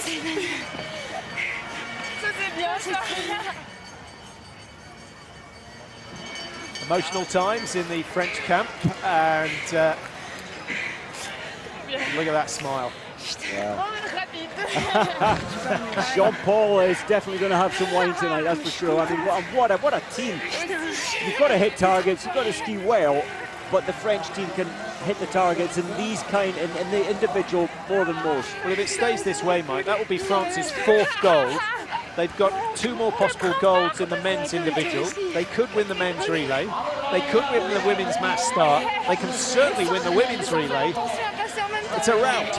It is, it really is. And Durand-Hebert, that's her when she's tired. We know she's tired. Her sleep pattern has interfered with the stress of all these previous gold, silver and bronze. Well, still waiting for the likes of Varvignette of Ukraine to come in for the final shoot. It won't be too long. We'll take a quick break. We'll be back with the action to see whether anyone can challenge Durand-Hebert.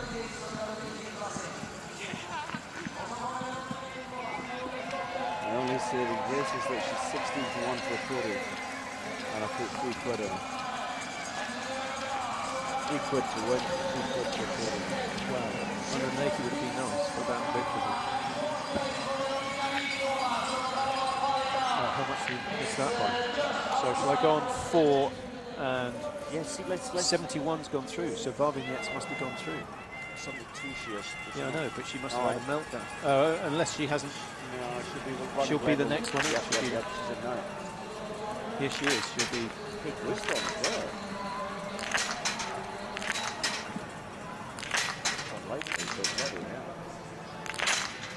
That was so good. That would be the story. Go on, go. She could do it.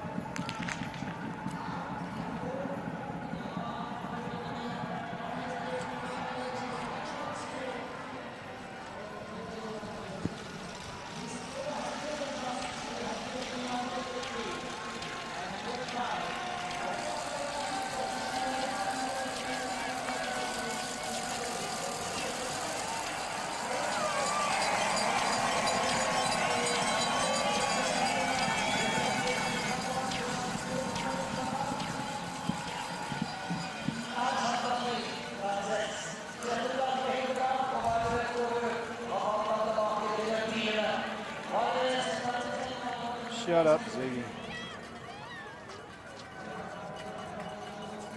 Welcome back to Oslo. We've just seen some strong finishing from the Germans. We still have France leading the way in this women's individual. Rosanna Crawford has had a very good race so far, and I think the Canadians will be happy with their day's work, Mike. Yeah, great shooting from them. Yeah, Ransom only missing 1, her personal best of the season. Not missing any. Sorry, not missing any. 13th position after the 4th shoot. Now Rosanna's opportunity. And I think that the Canadian team, when the World Cup went to Canada, they didn't fly off for the big journey up to Presque Isle. Look at the pulse, 178 beats a minute on the first shot.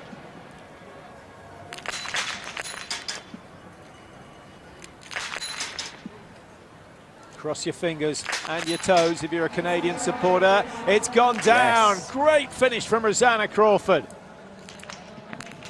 Well, it's a family with fantastic pedigree, and Crawford has done them proud today. That's 19 hits out of 20. Not quick enough to challenge the leaders, Mike, but if we get 2 Canadians in the top 20, that is a very good day. We might even get 2 Canadians in the top 15.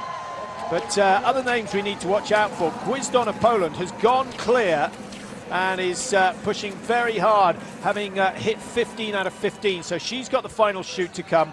Varbinets, incidentally, who we were speaking about before the commercial break, has missed one on that last shot, and it's meant that she's 131 off the lead. She would have gone into bronze medal position had she hit all 5. So I think Gwizdon, Mike, is the only one that can challenge the race leaders.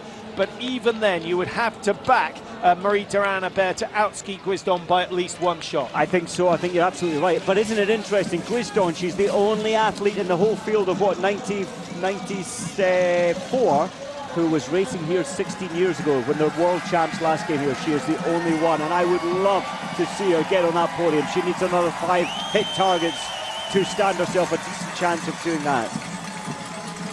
4 early misses for Fanny Horn-Birkeland, ruining her chances.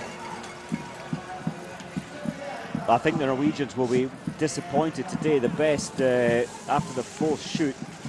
Got to go an awful long way down the results, in fact down into the 30s. But Mike, she will have looked at that result and said, I missed 4, I'm 3.5 minutes behind. Had I hit 20, I could have won it. So at least she knows she could win. I agree, but yes, to have the ski speed's one thing, but yeah, they have to be able to hit 18, ideally 19 out of 20 or 20 out of 20. Amanda Lightfoot now down in 39th position, incidentally. The best, or the only British athlete here today, 0-1-0-1. So actually shooting very well, 10 out of 10 in the prone, 8 out of 10 in the stand. That's the best shooting performance and her best position of the season. But with the likes of Shamilova and Gwizdon and Varbinets still to finish, she's going to be pushed out of the World Cup points and will probably finish somewhere down around 52, 53. That's great news for the British team. They need some good news right now, and hopefully that'll attract some sponsorship. And Amanda, so often getting their best performance at the majors. 34th she's had in this race in Hanty-Mansijsk World Champs, 36th in Ruhpolding, and a 43rd. So often putting it together when it matters most. Well, I'm with you there, but it pales into insignificance when we compare it to what the cross-country guys have done this season. Again, 2 of them getting through to the knockout phases. The 2 Andrews having a sensational season. Oh, Youngie and Muzzy and Youngie, podium for Andrew Young in sprint competitions at the World Cup. It is quite outstanding. Here comes Hammerschmidt into the finish, who featured in Hogfilson. She's missed lots of rounds of the World Cup, and I think still looking a little bit race rusty. Disappointing final shoot for Hörnisch of Poland. Gwizdon is flying the Polish flag at the moment. Just trying to track Gwizdon down, actually, Mike. Won't be long before she comes in. Just checking to see whether she's been through 11.2. Now, we were talking about Pigrushna at the start of the programme in the ad break, and now look at this opportunity. Not even 36 minutes yet. She needs to get these 5, but a possibility to get into the medals. Strong possibility. Gwizdon in 4th place at the moment, going through 10.5. She's been overtaken by Gabi Sukolova.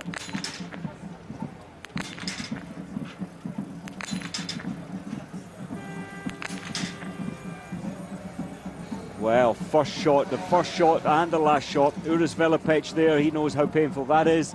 Shake of the head, and chance for podium over.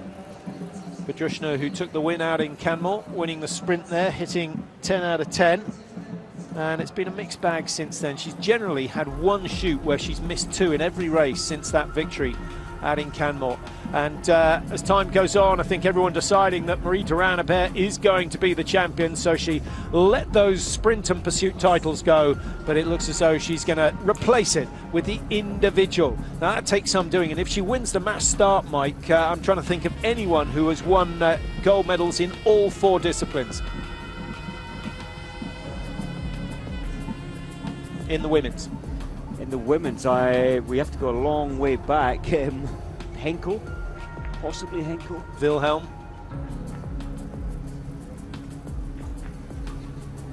How did the French team do it? I think it's partly spirit, it's partly the amount of hours they spend simulating the pressure of these important 1 minute per target hits, stroke misses. And they demand a high standard. You cannot get into the French national team unless you set a score, a shooting score that is extremely high, and that's without a pulse rate. So there are the standings, top 10, France 1 and 2. Germany squeezing on to the podium positions at the moment.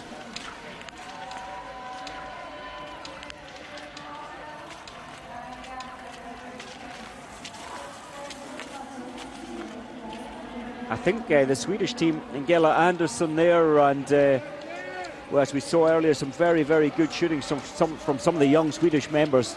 Next year, the year after, the next Olympics, I think they'll be challenging the medals. Yeah, Persson certainly setting a mark early on. Lynn Persson was leading at the halfway stage for a long while, but then just let the accuracy slip in the closing stages.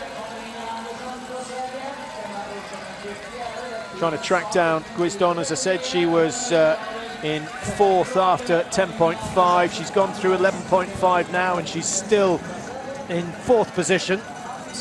What, 6-7 seconds behind Sokolova at that stage of the race, and waiting for her to come in for her final lap of the stadium here in Oslo.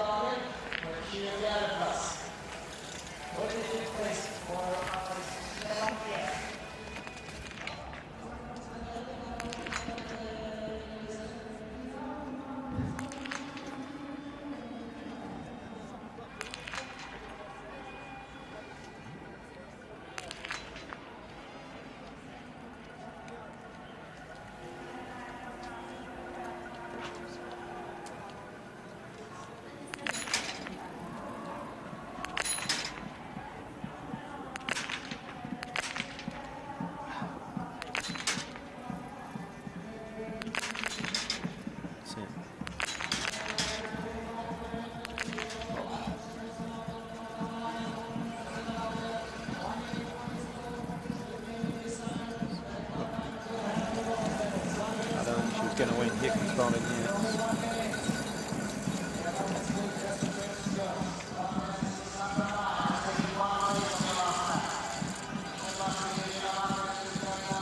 Dahlmeier is on the podium again. A gold and 2 bronze. Yeah, it's not bad.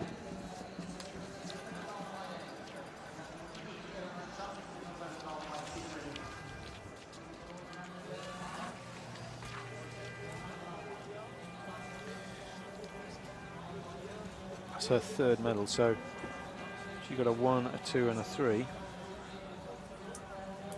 She's got 2nd. If Guisdon had hit all 5, she would have been in 3rd place and stayed there.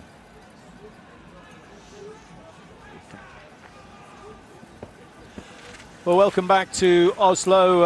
Apologies, rather a lot going on during that commercial break. Varvinets has finished. She missed one on the last shoot. We didn't see that shoot, but she did miss one, and it's pushed her all the way down to 9th from a potential win. Guisdon has been through her last shoot, and sadly she missed one. She would have been right up there, Mike, if they'd all gone down. She would have. She would have been in 3rd place and had some 50 seconds in hand, which I think she would have held on to for that bronze medal, but it looks like it's going to Dahlmeier's way, the bronze.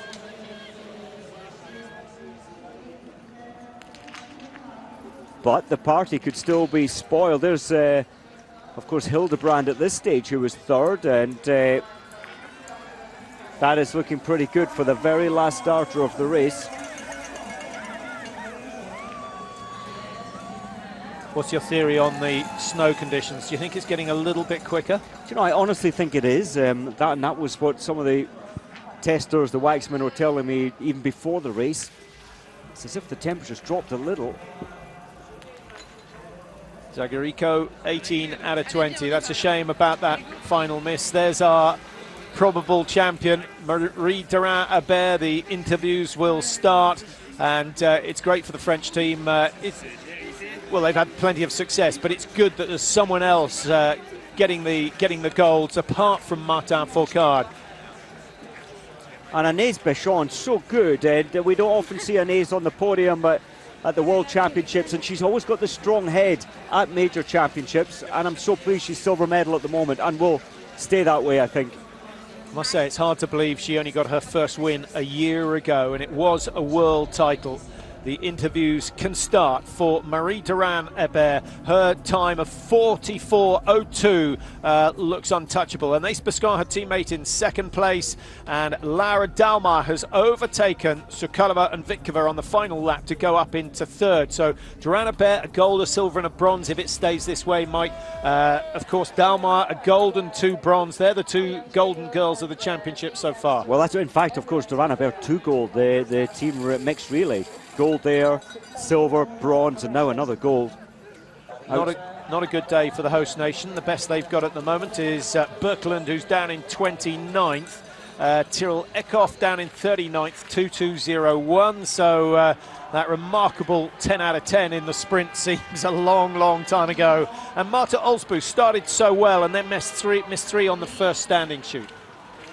Well, you can say home pressure, unsettled, wanting so much and wanting it maybe just too much instead of sticking to the relaxation that a rifle needs to feel. If there's tension through the body, it often is felt through the trigger and puts the shots off. Yeah, a lot of athletes just missing 1 shot today, Mike, which might suggest that the conditions were pretty good. I think early on the conditions were difficult because they changed quite a lot between the 0 and the first races.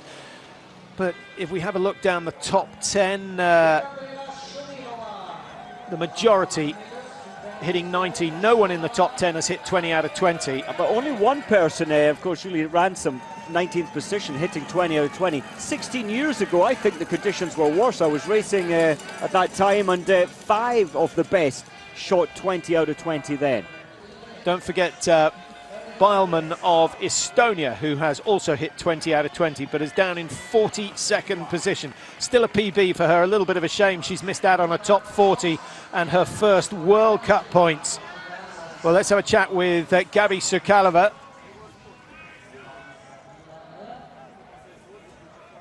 Here she is with Raphael Poiré, down in 5th position at the moment.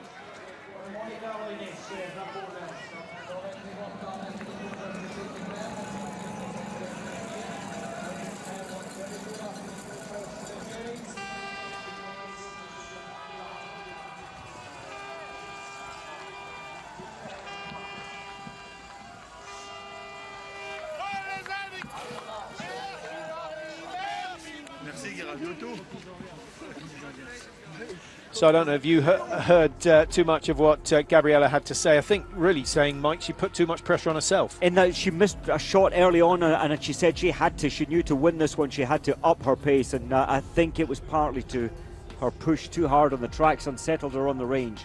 But she is still in 5th position. That's a good haul of World Cup points. And crucially, Durand-Hebert, who is 2nd in the World Cup standings, is obviously the biggest threat to Sukalova in terms of the Crystal Globe. And Sukalova picking up points for 5th. We'll just check that out. I've lost my sheet that tells me exactly what you get for what position. We know we get 60 for the win. And so I think Durand-Hebert is going to close the gap by some 20 points, which is what she did in the pursuit. And so Durand-Hebert is on target to push it very, very close. 40 points, exactly 20 points between the two of them today. Only just over 100 points clear Sukalova at the start of the day. So I think the pressure is going to mount massively in that mass start. And if you miss the end of these championships, do make sure you join us for Chianti Manzese, because the last mass start of the season is a nerve-wracked occasion. And Duran Aber is doing well enough to be close enough to Sukalova to think that she can take the title. And Sukalova, she's had a great season, but she's dropped off here when it was 6th in the mixed relay, 4th just off the podium in the sprint, and then down to 12th. It's not like her to miss so many targets, and again today, so maybe feeling the pressure of that yellow jersey. Well, I just wondered, I was thinking this morning it's a little unfair, and this is one of the issues, isn't it? As we watch Magdalena Guisdon on her last lap, you can see that last target. Those who are in for the big prizes in the Crystal Globe for the overall season, Mike, have added pressure at a World Championships, because these count for medals and they count for World Cup points. Hugely. I mean, the only one that is not ever affected by pressure is Martin Fourcade. He just thrives on it and wants more successes. Well, you say that, but last year he did say that his position in the World Cup distracted him at the World Championships, and he doesn't think he did as well at the World Championships because of that. He often doesn't, and every time he comes to World Championships he performs less well, but for the 4th time of asking, he's managed that well. He's likely to win the 5th ever. Yeah, overall. But the difference is, this time round, he's so far clear, and we're so late in the season, that it's irrelevant. He knew he had the Crystal Globe in the bag, 2-3 weeks before we came to Oslo. Yeah, and maybe that is what's changed his mindset. He doesn't care about that. He only cares about the medals here, and that's what he stated all season about being the best here. But the French team are just outstanding, just head and shoulders above the rest, men and women together. Just over 400 metres for Guisdon to go. We're looking at a time outside the 45.29 from Sukalova. Well, Guisdon, the only athlete, I know I've said it before, in this field who was here 16 years ago. She was 20-year-old then. And look at that last shot. Take that away, and well, we'll see at the end of her race, but so close to the podium, and that would have been a wonderful end to her career. Yeah, I think top 5 was definitely possible. I'm not sure she would have matched Franziska Hildebrand, who is 1:10 off that, in fact 1:17 off the time. Dalmar, sensational last lap from Dalmar, Mike. Just looking where she was 9th position after the 4th shoot, and she was 1:31 behind. She's finished 1:17 behind and is sitting in the bronze medal position. She is absolutely brilliant. Well, look at this. She would have gone into bronze medal without that last shot missed. My goodness. That will keep her awake tonight.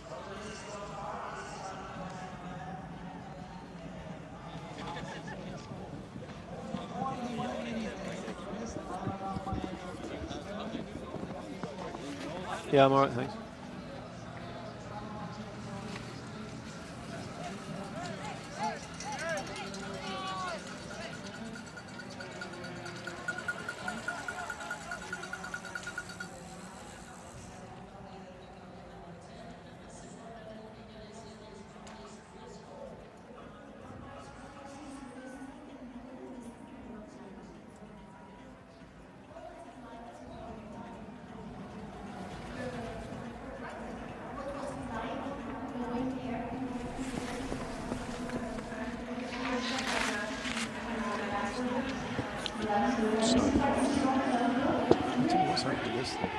Gwizzy, I think you've wrecked it. You've sabotaged it. Turn it off. Try the old trick. Turn it off, turn it on again, and see if it comes back to life. Zagorico. Oh. Sakuro. Oh, Vera will be disappointed. But, so, the standings in the individual this year, what are they? Yeah, I've had some. Have you got them? Yep. Vera needed to finish top 9, so she's got it. She's definitely got it, hasn't she? I've definitely got them. The only question is where.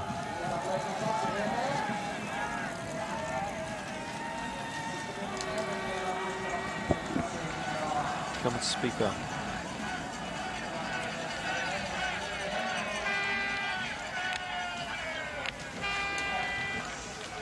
There you go, Paddy. Yeah, so she wins it. Duran Berg gets 152. So the difference goes down at 86. Is that right? What's that? I think that's because she gets 40. Yeah, she's won it. All right.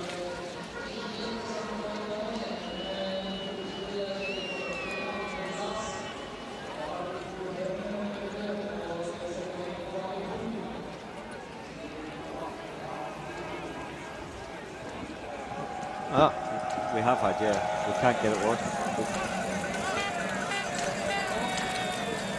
Welcome back to Oslo. Via Simarenko, the penultimate starter in today's women's individual, crossing the line now, 48.39, down in 44th. It's been a miserable season for her. Illness keeping her out of much of the World Cup action this season, and the Ukraine need to turn things around. But with recent doping tests, I think it's a bad spell for the Ukrainian team, Mike. It is, and of course that was at the IBU Cup, and sadly, historically, there have been hassles there as well, and yeah, they've been caught out with the same substance as Maria Sharapova. I was going to name it, but I'd never heard of it before. Begins with M.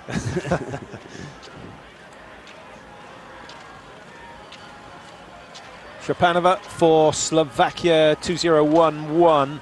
Shooting scores we talked about before, only a couple of athletes going clear. The most noticeable, Julie Ransom of Canada, still in the top 20. Ransom, that's a sensational run for her, 2:33 behind.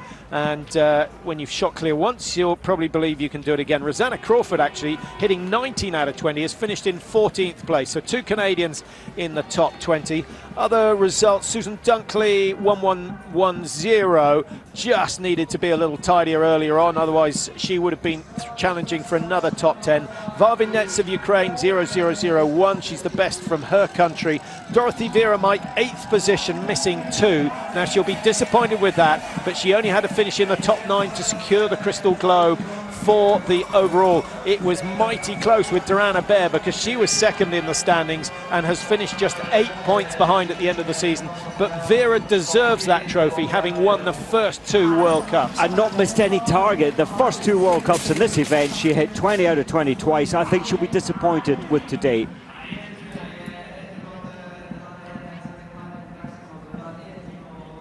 Of course, the overall World Cup standings also at stake today. We can tell you that Sokolova still has the lead as we have a look at the top 10 standings from today's individual race. Marie Duran Aber is the world champion. She adds the gold to the 2 she won out in Kontiolahti last year, having missed the retention of the title in the sprint and the pursuit earlier last week. It's been a fantastic effort from Duran Aber. 3 medals, 3 races. She's got a full set, a gold, a silver and a bronze now. And of course, the only other one with 3 in the women's events is Lara Dalmar, a gold and 2 bronze. Some disappointing results as well today, Mike. The sprint gold medalist down in 43rd position. Yes, that is, and Amanda Lightfoot there in the top, I think it was 45th. We'll be happy with that one. Aita Gasparin down in 63rd, Selena's younger sister. And Fialkova way off the mark, 7 misses, 8.54 behind. But the day belonging to the French once again, and it's Marie Duran Aber who takes the gold.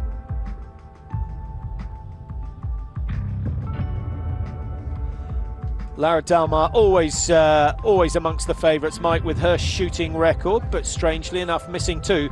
Phenomenal comeback on that last leg to get herself a medal. I think so, and her strength, her mindset, but Anaïs Bichon, that was outstanding. She's always lifted her game for this race, and today lifted herself for the first time onto the podium.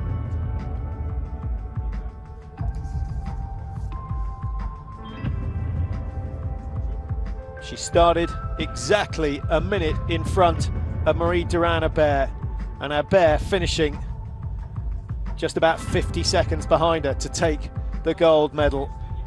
Well, we weren't exactly surprised to see her do well in Kontiolahti last year, Mike, but the consistency she's shown over the last 12 months has been fantastic. And she could well run Sokolova all the way to that final line in Khanty-Mansiysk for the overall Crystal Globe. Well, I think Sokolova's psychology will be a little bit off now. She doesn't often miss targets. She did today. She's a little unsettled. I saw her at breakfast this morning. She didn't look herself. There was tension. There was almost fear. But hopefully she can get that back in the next race. 86 points, the margin between first and second. Dorothy Vera loses a little more ground. Is she out of it? Not quite. I think Kaisa Mäkäräinen now knows that she will not. She's 260 points behind. It's not going to happen for her. 4 events to go, and so 240 points left on the table to be grabbed by the world's best biathletes. All of them will get points in the mass start, Mike, because they only have 30 starters, and top 40, of course, getting World Cup points. So it's a question of Sokolova holding things together, just being as consistent as she has been all season. It's not about winning races at this stage. It's not, but interestingly, she was saying she still can't believe that she's been in yellow practically all season, and she says she doesn't want to think about it because it might put her off. And I think because it's been asked of her so many times, it's beginning to put her off. Yeah, 4 wins, 10 podiums, and 21 of the 22 races in the top 10. That's an astonishing record. Duran Aber, on the other hand, now has 2 wins, 9 podiums, and 18 finishes in the top 10. So Sokolova better on all counts, and you can't really take the gold away from her. There you see the individual World Cup standings, and that is final. Well, I thought there were 8 points between them, only 2 points between them at the end of the season. Duran Aber so close, but Vera scraping home, needed top 9. She got 8th position today, and she wins her first Crystal Globe.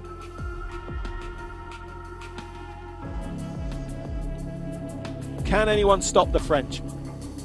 Almost unstoppable. The focus today, the accuracy was just so impressive. And I think we might see the same in the men's race tomorrow. Apart from Martin Fourcade, can they get 2 on the podium again? I think so. Dessau, Fillon-Maillet, there's a lot of talent out there. Even older brother, Simon Fourcade. And spirits will be high in the French camp. They get gold and silver today with Duran Aber and Bescon. And Laura Dalmar wrapping up the podium with her 3rd medal from 3 races.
So schnell rennst.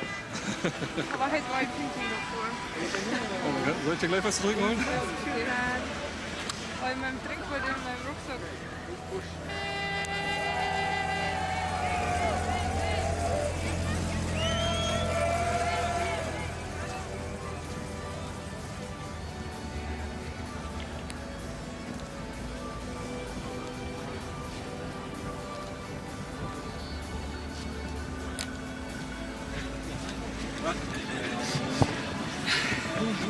C'est bien aussi. aussi pour moi, en général. Bah grave, ouais. Et ben, Là, t'as surpression au top 10, quoi. c'est bon ça. Elles font quoi les autres? Justine, elle doit être 13e avec Rien que ça, pas j'ai tir. rappelé Elle était bien sur le ski. ski. Et puis Anaïs a été triste parce qu'elle doit être 17, quoi. Mais en ski, c'est pas trop mal. Oui, mais pour elle, 17, c'est bien. Let's go, let's go! Allez. Mais bon, c'est mieux ça, hein. Et Marie,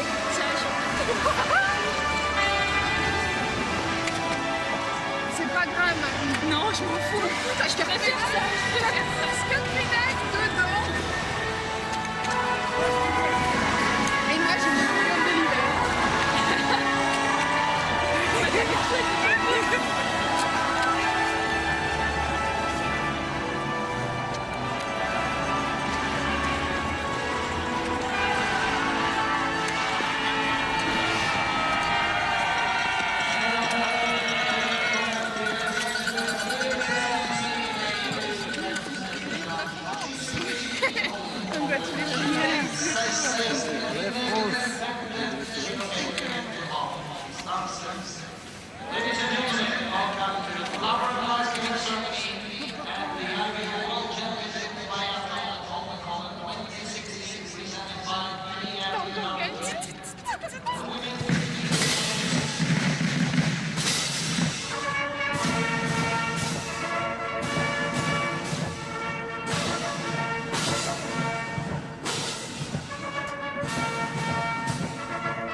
กับลูกครับ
Qui ne saute pas les pas français?